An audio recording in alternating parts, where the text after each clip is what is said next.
नमस्कार साथियों, एक और वीडियो में आप सभी का एक बार फिर से स्वागत। तो हिंदी व्याकरण के PYQ सीरीज में अपना एक और वीडियो और क्लास अपने यहाँ पर करने जा रहे हैं। तो मैं आपको बता दूं कि हिंदी व्याकरण के जो पुराने प्रश्न पत्र हैं उन सभी प्रश्न पत्रों का हम लगातार अपने चैनल पर सॉल्यूशन है वो करते हैं। जो साथी पहली बार वीडियो देख रहे हैं तो वो अपने चैनल को सब्सक्राइब कर लें और आप हिंदी व्याकरण से पुराने प्रश्न पत्रों के माध्यम से बहुत कुछ है वो सीख सकते हैं। और हिंदी व्याकरण में अक्सर पुराने प्रश्न और जो पुराने शब्दार्थ हैं वो अक्सर रिपीट होते हैं। तो देखते हैं आज का अपना पहला क्वेश्चन। और इसके साथ मैं आपको ये भी सूचना दे दूं कि हम जो पिछली 2 कक्षाओं से और आज अपनी ये तीसरी कक्षा है, इनमें हम CET ग्रेजुएशन लेवल और CET जो आपकी 12th लेवल है उनके लिए जो CET के पुराने प्रश्न पत्र हैं उनका सॉल्यूशन कर रहे हैं। और ये आज अपना जो तीसरा पेपर है ये CET 12th लेवल का आज अपना तीसरा पेपर है। इसके 2 पेपर अपने कर चुके हैं, आज ये तीसरी शिफ्ट का पेपर है। पिछली जो CET आपकी 2024 में जो हुई थी वो कुल आपकी 6 शिफ्टों में हुई थी। तो 6 शिफ्टों में प्रत्येक शिफ्ट में आपको 20 क्वेश्चन है वो पूछे गए थे। तो कुल मिलाकर के हम 120 प्रश्न आपके यहाँ पर 6 शिफ्टों में बनते हैं। तो उन 120 प्रश्न का यहाँ पर हमें सॉल्यूशन है वो देखेंगे। तो 120 प्रश्न है ये आपके सामने पिछली CET जो 12th लेवल की थी उसमें। तो उन सभी का हम व्याख्या सहित यहाँ पर सॉल्यूशन है वो करते हैं। तो आइए देखते हैं आज की क्लास का अपना पहला क्वेश्चन, जिसमें आपको पूछा गया है उत्कर्ष शब्द में निहित उपसर्ग है। तो उत्कर्ष शब्द देखिए साथियों ये बना है आपका, इसका संधि विच्छेद करें तो उत धन कर्ष से बना है। तो अब आप यहाँ पर देख सकते हैं कि इसमें कौन सा उपसर्ग है।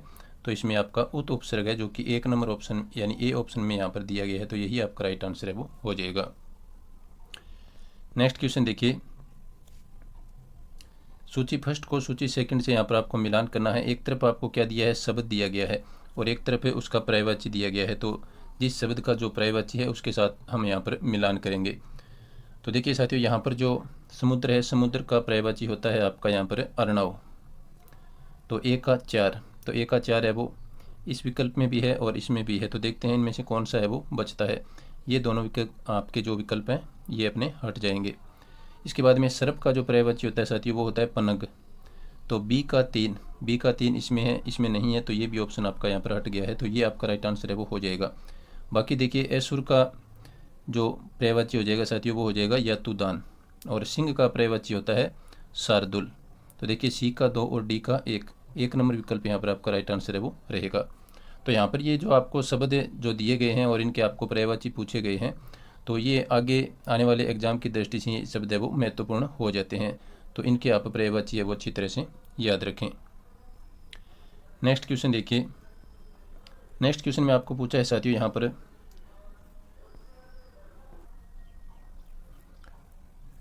नेक्स्ट क्वेश्चन में आपको पूछा है निम्नलिखित में से शरीर का पर्यायवाची शब्द क्या है। तो देखिए साथियों यहाँ पर शरीर का जो पर्यायवाची शब्द है 4 ऑप्शन आपके सामने है। इसमें आपका राइट आंसर हो जाएगा वपु। ये शरीर का पर्यायवाची है। अजर है वो आपका देवता का पर्यायवाची होता है। अजर है वो आपका देवता का पर्यायवाची है। और विबुध है ये भी आपका देवता का पर्यायवाची है।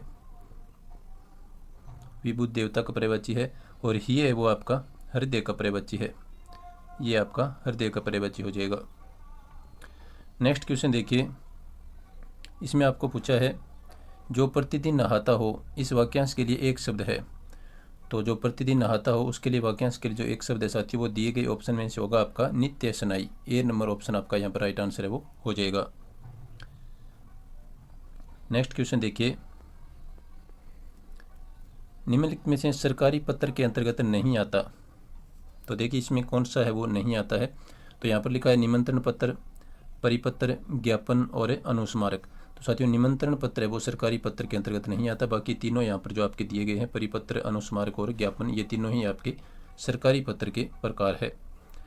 और ज्ञापन का कई बार है वो पूछा गया है, आपको अंग्रेजी वर्ड से हिंदी में पूछा गया है। तो मेमोरेंडम को अपने ज्ञापन कहते हैं और परिपत्र को सर्कुलर कहते हैं।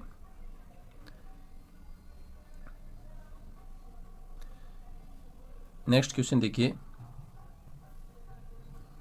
जलवायु में कौन सा समास है। तो जलवायु में साथियों यहाँ पर आपका हो जाएगा द्वंद्व समास, जल और वायु। तो सी विकल्प यहाँ पर आपका राइट आंसर है वो रहने वाला है। द्विगु समास में अक्सर आपके संख्यावाची शब्द है वो आते हैं। और अवयवी भाव समास में अक्सर पहला जो आपका वर्ण होता है वो या पहला जो शब्द होता है वो उपसर्ग के रूप में आता है। और जो पुनरावृत्ति वाले शब्द है वो भी आपके अव्ययीभाव समास के अंतर्गत आते हैं। इसमें आपका संख्यावाची शब्द आएगा। और तत्पुरुष समास में कारक की व्यक्तियों का आपको वाक्य के बीच में प्रयोग कर देखने को मिलेगा। तो जलवायु में हो गया आपका द्वंद्व समास। नेक्स्ट क्वेश्चन देखिए, निम्नलिखित में से कौन यह प्रत्यय युक्त है वो शब्द नहीं है। तो यह प्रत्यय कौन से शब्द में नहीं है ये आपको यहाँ पर पूछा गया है। तो देखिए, माधुर्य में आपका यह प्रत्यय है, ये बनता है आपका मधुरधन ये से, मधुरधन ये से बनेगा माधुर्य। और कौनते बनेगा साथियों आपका कुंती धन ऐसे, कुंती धन ऐसे आपका बनता है कौनते। तो देखिए यहाँ पर ए प्रत्यय लगा हुआ है। स्वर ये जो आपका बनता है वो बनता है आपका सूरधन ये से, स्वर ये बनता है। और द्वितीय बनता है आपका दीति धन ये से, इसमें भी आपका ये प्रत्यय है। तो यहाँ पर जो ये प्रत्यय नहीं है वो आपका राइट आंसर हो जाएगा। इसमें बी ऑप्शन कौनते है, इसमें आपका कुंती धन ए प्रत्यय लगा हुआ है जो मैंने यहाँ पर आपका सामने लिखा है। नेक्स्ट क्वेश्चन है आपका, यहाँ पर पूछा गया है आपको ऊहापोह का संधि विच्छेद है। तो इसका राइट संधि विच्छेद हो जाएगा ऑप्शन के अनुसार, ऑप्शन ए है वो इसका राइट आंसर माना जाएगा। ऊह धन अपोह है, ये इसका राइट संधि विच्छेद होगा, बिल्कुल सही यहाँ पर लिखा गया है। नेक्स्ट क्वेश्चन देखिए, इसमें विच्छेद का संधि विच्छेद है। तो विच्छेद का संधि विच्छेद होगा साथियों आपका यहाँ पर वी धन छेद, इसमें च का आगम हो जाता है, वी धन छेद। ये आपका बी विकल्प में जो दिया गया है यहाँ पर ये आपका राइट आंसर है वो रहने वाला है। तो इसमें आपका बीच में च का आगम है वो हो जाता है, जिसमें इस प्रकार से शब्द में जो लिखा है ना बीच में च, तो यहाँ पर च का आगम हो जाता है वी धन छेद को जब अपने संधि करते हैं तब। नेक्स्ट क्वेश्चन देखिए, निम्नलिखित में से कौन बहुब्रीहि समास का उदाहरण नहीं है वो आपको यहाँ पर बताना है। तो देखिए यहाँ पर पंचानन ये आपका बहुब्रीहि समास का उदाहरण है, और चक्रपाणी ये भी आपका बहुब्रीहि समास का उदाहरण है। नीलकंठ ये शिव का पर्यायवाची है, ये भी बहुब्रीहि समास का उदाहरण है। तो त्रिवेणी है ये आपका बहुब्रीहि समास का उदाहरण इन्होंने नहीं माना है, तो ये आपका राइट आंसर है वो हो जाएगा। ये इन्होंने द्विगु समास का उदाहरण है वो मान लिया है, द्विगु समास का उदाहरण त्रिवेणी ये आपका त्रिवेणी है वो इसमें होगा। नेक्स्ट क्वेश्चन देखिए, निम्नलिखित में से शुद्ध लिखित शब्द है। तो यहाँ पर शब्द शुद्धि से संबंधित ये आपका क्वेश्चन है। तो इसमें देखिए कौन कौन से शुद्ध है। तो एकत्रित ये आपका गलत है, ये एकत्रित नहीं होता, ये शुद्ध रूप में एकत्र लिखा जाता है तब ये आपका शुद्ध होता है, ये एकत्र शुद्ध होगा तो ये आपका गलत है। तो जिनमें ए ऑप्शन है वो उनको आप काट दो, तो ये कट गया आपका और ये भी आपका कट हो गया। अब देखिए अनुदित ये आपका बिल्कुल यहाँ पर शुद्ध दिया गया है। फिर इसके बाद है पक्षीराज, तो पक्षीराज यहाँ पर आपका गलत है, पक्षीराज आपका इस प्रकार से शुद्ध रूप में लिखा जाएगा, ये आपका पक्षीराज है वो शुद्ध होता है। तो सी वाले भी आप यहाँ पर काट दो, तो ये आपका कट गया, तो इसमें बच गया सी ऑप्शन। केवल बी डी और ई सही है। तो इसमें अनुदित सही है और समरागी भी बिल्कुल सही लिखा है और इकाई भी आपका बिल्कुल सही लिखा गया है। तो बी डी ई ऑप्शन वाला आपका राइट आंसर है वो हो जाएगा। चलते हैं नेक्स्ट क्वेश्चन पर, और नेक्स्ट क्वेश्चन देखिए यहाँ पर, इसमें आपको पूछा है कि निम्नलिखित में से शुद्ध लिखित वाक्य कौन सा है। तो शुद्ध वाक्य अपने को यहाँ पर ढूंढना है। तो देखते हैं, मैं रात के समय पढ़ता हूँ। तो रात के साथ यहाँ पर समय का प्रयोग नहीं हो गया, रात अपने आप में समय को दर्शा रहा है, तो ये आपका गलत हो जाएगा। यह कैसे संभव हो सकता है, इसमें संभव और सकता दोनों एक साथ में नहीं आएंगे, तो ये भी आपका यहाँ पर गलत हो जाएगा। तो इसका यदि अपने सही वाक्य है वो मैं आपको ऑप्शन उत्तर निकालने के बाद में सभी के बताऊँगा। सप्रमाण उत्तर दीजिए, ये आपका यहाँ पर राइट आंसर है वो रहेगा। और चौथे विकल्प में लिखा है तुम सबसे सुंदरतम हो, तो ये भी आपका गलत हो गया। तो अब देखिए, सबसे पहले मैं रात के समय पढ़ता हूँ, इसका शुद्ध वाक्य होगा मैं रात को पढ़ता हूँ, मैं रात को पढ़ता हूँ, ये आपका शुद्ध हो जाएगा। रात के साथ में यहाँ पर समय लगाने की आवश्यकता नहीं है। इसके बाद में है यह कैसे संभव हो सकता है, तो इसका शुद्ध वाक्य होगा यह कैसे संभव है, या तो ये शुद्ध होगा या फिर इसका शुद्ध होगा यह कैसे हो सकता है। संभव और सकता दोनों एक साथ हैं वो नहीं आएंगे। इसके बाद में है तुम सबसे सुंदरतम हो, तो सबसे यहाँ पर लग गया तो इसके साथ है सुंदरतम नहीं लगेगा, सीधा आएगा इसमें तुम सबसे सुंदर हो, या फिर आएगा तुम सुंदरतम हो। तो सबसे और सुंदरतम दोनों है वो एक साथ यहाँ पर नहीं आएंगे। चलते हैं नेक्स्ट क्वेश्चन पर। नेक्स्ट क्वेश्चन देखिए, और उससे पहले आपसे निवेदन कि आप क्लास के बारे में अपना फीडबैक है वो अवश्य देवें। नेक्स्ट है आपका यहाँ पर लिखा है टेक निभाना मुहावरे का सही अर्थ है। तो इसका जो आपका सही अर्थ है साथियों जो हो जाएगा, देखते हैं। गाने में साथ निभाना नहीं होगा, टांग अड़ाना ये भी नहीं होगा, खुशी से नाचना ये भी आपका नहीं होगा। तो वचन पूरा करना, टेक निभाना यानी वचन पूरा करना, तो डी विकल्प यहाँ पर आपका राइट आंसर रहेगा।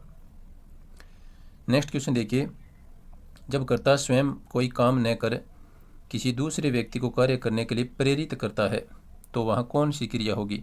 तो जहाँ पर प्रेरित करता है तो वहाँ पर होती है आपकी प्रेरणार्थ क्रिया, तो बी विकल्प यहाँ पर आपका राइट आंसर है वो हो जाएगा। अकर्मक क्रिया वहाँ पर होती है जहाँ पर वाक्य में कर्म उपस्थित नहीं होता है, और सकर्मक क्रिया होती है जहाँ पर वाक्य में कर्म उपस्थित होता है। नेक्स्ट क्वेश्चन देखिए, इसमें आपको एक तरफ अंग्रेजी के तकनीकी शब्द दिए गए हैं और एक तरफ उनका हिंदी समानार्थक शब्द दिया गया है, तो यहाँ पर उनको आपको मिलान करना है। मैं आपको बता दूं कि अपने चैनल पर है वो जो आरबीएससी की बुक है कक्षा 9 से 12, उसके जो पारिभाषिक शब्दावली के जितने भी शब्द हैं उनकी क्लास अपने चैनल पर डाली गई है, जिस पर अच्छे खासे व्यूज़ आपको देखने को मिलेंगे। तो वो क्लास आप अवश्य देख लें, क्योंकि आरबीएससी की जो बुक है उसमें पारिभाषिक शब्दावली के शब्द है वो अक्सर पूछे जाते हैं। तो देखिए साथियों, यहाँ पर अपने मिलान करते हैं कौन से शब्द का कौन सा है वो सही होगा। तो देखिए, आपका सबसे पहले आपको जो आता है उसको आप मिलान कीजिए। तो इसमें देखिए अप्रूवल, अप्रूवल यानी अनुमोदन होता है, तो डी का हो जाएगा यहाँ पर 1, तो डी का 1 है वो 3 में दिया है, तो ये आपका ऑप्शन है वो कट हो गया बी वाला। अब इसके बाद में देखिए अमेंडमेंट, इसका होता है आपका संशोधन, तो सी का हो जाएगा 4 नंबर, तो सी का 4 है वो इसमें नहीं दिया, तो ये आपका कट हो गया। इसके बाद में देखिए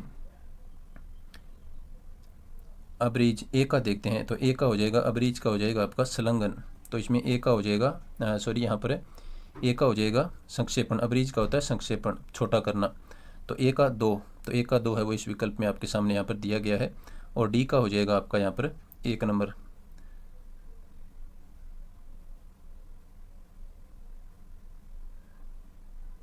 बी का हो जाएगा यहाँ पर आपका 3 नंबर, और डी का अपने 1 नंबर है वो कर रखा है, तो यहाँ पर आपका ए ऑप्शन है वो राइट आंसर हो जाएगा। चलते हैं नेक्स्ट क्वेश्चन पर। नेक्स्ट क्वेश्चन देखिए, नेक्स्ट क्वेश्चन में आपको पूछा है इसमें जो अंग्रेजी का शब्द दिया है एक्नॉलेजमेंट, इसका हिंदी रूपांतर है वो क्या होगा? तो इसका हिंदी रूपांतर होगा साथियों आपका यहाँ पर पावती, ये काफ़ी बार पुराने पेपर्स में ये शब्द है वो आया हुआ है। नेक्स्ट क्वेश्चन है निम्नलिखित में से विलोम शब्दों का असंगत युग्म कौन सा है? तो देखते हैं विलोम शब्द किसमें असंगत है। खल का यहाँ पर दिया है सज्जन, तो ये आपका क्या है बिल्कुल सही दिया गया है। स्थावर का होता है जंगम, ये भी आपका सही दिया गया है। तिमिर का यहाँ पर दिया है अंधकार, तो ये आपस में समानार्थी शब्द हो गए, तो यही आपका असंगत विलोम शब्द है। सी में तिमिर और अंधकार दोनों एक ही अर्थ देते हैं। इसमें डी में दिया आपका विधि का निषेध, तो ये भी आपका यहाँ पर सही है। तो जिसमें जो गलत ऑप्शन है वो है आपका सी, जिसमें तिमिर का अंधकार दिया है। तिमिर का यहाँ पर आपका विलोम शब्द होगा प्रकाश। नेक्स्ट क्वेश्चन देखिए, अनेकार्थक शब्द पानी का निम्नलिखित में से एक अर्थ नहीं है वो आपको बताना है, यानी ये अनेकार्थक शब्द से आपका प्रश्न है वो लिया गया है। तो पानी का अर्थ चमक के संदर्भ में भी आता है, इज्जत के संदर्भ में भी आता है, और पानी जल है वो होता ही है, तो यहाँ पर बच गया आपका सी विकल्प, पानी के संदर्भ में सेना है वो नहीं आता है। नेक्स्ट क्वेश्चन देखिए, निम्नलिखित में से अंश और अंश का शब्द इसमें दिया है शब्द युग्म का अर्थ क्या है? तो देखते हैं अंश और अंश। तो मैं आपको बता दूं कि ये जो वाला आपका अंश है ये होता है आपका हिस्सा, तो 2 नंबर में हिस्सा है वो सी विकल्प में लिखा है। और ये वाला जो अंश है साथियों ये आपका आता है कंधे के लिए, तो इसका हो जाएगा कंधा। निम्नलिखित में से अन्य पुरुषवाचक सर्वनाम है। तो मैं आपको बता दूं कि पुरुषवाचक सर्वनाम है वो 3 प्रकार के होते हैं। तो देखिए 3 प्रकार के कौन कौन से होते हैं। एक तो होता है आपका उत्तम पुरुष, उत्तम पुरुष, एक होता है मध्यम पुरुष, और एक आपका होता है अन्य पुरुष। तो यहाँ पर आपको पूछा है अन्य पुरुष का, तो उत्तम पुरुष में तो खुद से संबंधित जो शब्द आते हैं, जैसे मैं हो गया, हम हो गया, ये शब्द है वो उत्तम पुरुष में आते हैं। और मध्यम पुरुष में आ गया जो अपनी कहने वाले की बात सामने वाला जो सुनने वाला होता है वो होता है मध्यम पुरुष, जिसमें आता है आपका तुम या आप। इसके बाद में बच गया अन्य पुरुष। अन्य पुरुष में जो 2 आदमी जो आपस में बात कर रहे हैं उनके अलावा जो तीसरे के बारे में जो बात करें वो वहाँ पर उपस्थित नहीं होता। जैसे वे शब्द आ गया, वे और उनको, ये शब्द आपके क्या है अन्य पुरुष में आते हैं। तो यहाँ पर अन्य पुरुष का उदाहरण दिया है वे के रूप में, तो सी विकल्प यहाँ पर आपका राइट आंसर है वो हो जाएगा। तो ये थी आज की अपनी सीईटी के तीसरे पेपर की क्लास। सीईटी 12th लेवल के 3 पेपर आज की क्लास सहित अपने पूरे हो चुके हैं। नेक्स्ट पेपर में हम सीईटी के चौथे पेपर की बात करेंगे। कुल 6 पेपर है वो सीईटी आपके 12th लेवल के थे, उन सभी का सॉल्यूशन अपने यहाँ पर करेंगे। तो क्लास देखने के लिए सभी साथियों का धन्यवाद। नमस्कार।